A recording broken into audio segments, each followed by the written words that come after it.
أعوذ بالله من الشيطان الرجيم. Contohnya lagi Khawarij di masa Utsman jemaah. Bayangkan mereka mengharapkan surga Allah dengan membunuh Utsman. Siapa Utsman jemaah? Menantu Rasulullah sallallahu alaihi wasallam. Beliau telah menikahi dua putrinya Nabi sallallahu alaihi wasallam setelah meninggal yang pertama. Beliau Amirul Mukminin. Beliau termasuk khulafa, termasuk salah satu dari 10 orang sahabat Nabi yang dikatakan masuk dalam surga dalam satu waktu yang sama, ya kan? Dibunuh oleh Khawarij. Ali bin Abi Thalib juga demikian, dibunuh ketika keluar salat subuh.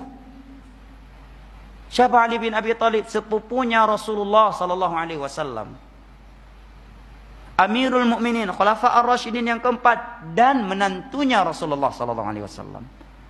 Serta ahlul bait. Siapa yang membunuh beliau? Abdurrahman bin Muljam, berjenggot juga, celana cingkrang juga, hafiz Al-Quran, menghafal hadis, ahli salat malam, ahli puasa, ahli ibadah. Abdurrahman bin Muljam mengharapkan surga Allah dengan membunuh Ali bin Abi Thalib. Kenapa jamaah? Syubhat tadi. Bayangkan membunuh sahabat Nabi mengharap surga jamaah.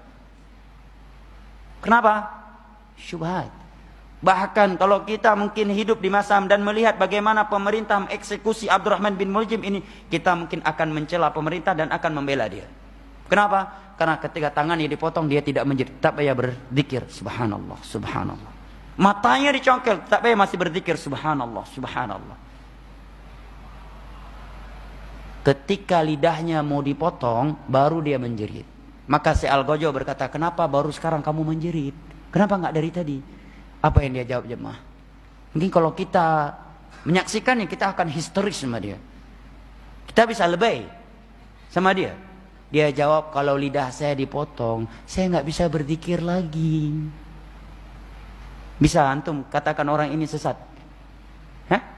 Nggak sanggup kalau pakai perasaan. Tapi kalau kita pakai ilmiah, sesat. Dia yang bunuh Ali bin Abi Thalib. Kalau dia nggak sesat, berarti sahabat Utsman dan Ali yang sesat. Kan begitu? Nggak mungkin. Berarti dia yang sesat. Kalau bukan dia yang sesat, berarti Ali bin Abi Thalib dan Utsman yang sesat. Mungkin. Kalau pakai ilmiah sesat. Kenapa sesat? Dia memberontak.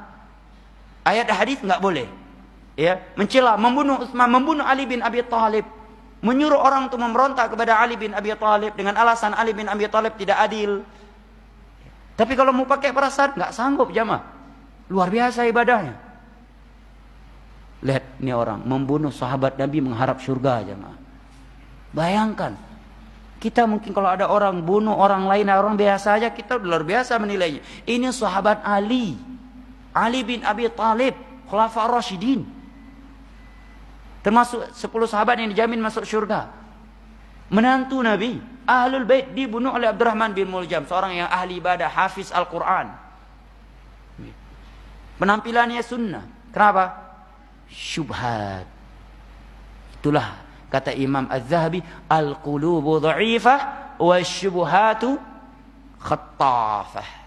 Hati itu lemah, sedangkan syubhat itu menyambar-nyambar. Terkadang subhat datang, kita ambil yang baiknya aja Ustaz. Yang buruk-buruknya kita buang. Berarti kamu udah pinter. Udah saatnya ngajar, bukan belajar. Ya kan? Udah bisa memilah-milah, ini benar saya ambil, ini salah, nggak usah diambil. Berarti kamu udah pinter, ngajar, bukan belajar. Kan begitu kan? Sekarang kita mau duduk nih misalkan. Kita bisa, oh ini benar, ini salah. Berarti kamu udah pinter. Berarti kita lebih pinter daripada yang menyampaikan. Berarti udah saatnya ngajar, bukan belajar. Makanya kata Muhammad bin Sirin, di antara perkara yang sangat menjaga seseorang dari syubhat, setelah dia punya pemahaman pentingnya menuntut ilmu agama, tidak kalah penting yang berikut ini. Karena ada orang yang semangat belajar agama malah jatuh dalam syubhat karena tidak memiliki prinsip yang satu ini. Dan ini prinsip diajarkan oleh ulama salaf para tabi'in, di antara Muhammad bin Sirin, juga Ayyub As-Sikhtiyani, ulama-ulama tabi'in. Mereka menyatakan unduru min aina ta'khudhu, unduru min aina inna hadzal ilm din, fanduru min aina ta'khudhu dinakum. Ilmu agama ini, ilmu yang kalian pelajari ini adalah agama Allah.